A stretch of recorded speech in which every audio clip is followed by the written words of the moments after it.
Hello all, welcome back to World of Technical Analysis.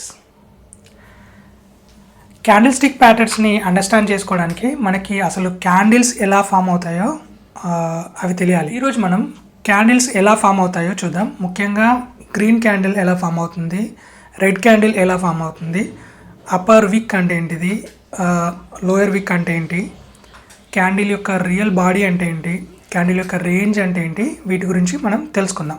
మీరు నా ఛానల్ని ఫస్ట్ టైం విజిట్ అవుతుంటే ప్లీజ్ సబ్స్క్రైబ్ అండ్ బెల్ ఐకాన్ని ఆన్లో పెట్టుకోండి. ఇక్కడ నేను ఒక 30 minutes క్యాండిల్ని తీసుకున్నాను. ఈ డ్యూరేషన్లో క్యాండిల్ 100 రూపీస్ వద్ద ఓపెన్ అయింది.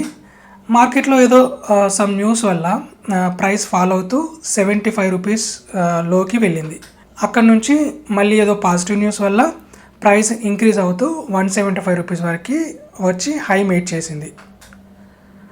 ఆ తర్వాత ప్రాఫిట్ బుకింగ్ జరిగి 160 రూపీస్ వద్ద క్లోజ్ అయింది.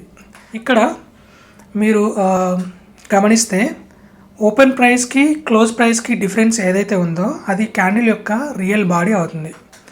అలాగే candle high price close price difference ఏదైతే ఉందో అది మనకి అప్పర్ విక్ అవుతుంది. అలాగే ఓపెన్ ప్రైస్కి మరియు లో ప్రైస్కి డిఫరెన్స్ ఏదైతే ఉందో అది మీకు లోయర్ విక్ అవుతుంది. సో క్యాండిల్ యొక్క హై మరియు లో డిఫరెన్సెస్ ఏదైతే ఉందో అది క్యాండిల్ యొక్క రేంజ్ అవుతుంది.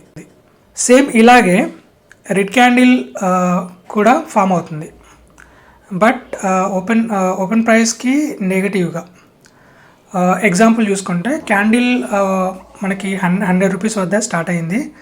సో 120 రూపీస్ హై మేడ్ చేసి ఏదో న్యూస్ వల్ల మళ్ళీ ఫాలో అవుతూ 30 రూపీస్ వరకు వెళ్ళింది. తిరిగి మనకి ఒక 50 రూపీస్ వద్ద క్లోజ్ అయింది. సేమ్ సో ఈ రెడ్ క్యాండిల్ కూడా సేమ్ ఓపెన్ మరియు క్లోజ్ ప్రైస్ ఏదైతే డిఫరెన్స్ ఉందో అది మనకి రియల్ బాడీ అవుతుంది. హైకి ఓపెన్ ప్రైస్కి డిఫరెన్స్ ఏదైతే ఉందో మనకి ఇది అప్పర్ విక్ అవుతుంది. లోకి మరియు క్లోజ్ ప్రైస్కి ఏదైతే డిఫరెన్స్ ఉందో అది మనకి లోయర్ విక్ అవుతుంది. క్యాండిల్ యొక్క రేంజ్ వచ్చేసరికి హై అండ్ లో మధ్య డిఫరెన్సెస్ని క్యాండిల్ యొక్క రేంజ్ అంటారు. సో ఈ విధంగా మనకి క్యాండిల్స్ అనేటివి ఫామ్ అవుతాయి. ఐ హోప్ ఈ వీడియో మీకు నచ్చింది అనుకుంటాను. మీరు ఒక క్యాండిల్ని తీసుకొని దాని యొక్క వాల్యూస్ని క్యాల్కులేట్ చేసి కామెంట్స్లో మెన్షన్ చేయండి. Thanks for watching. See in the next video.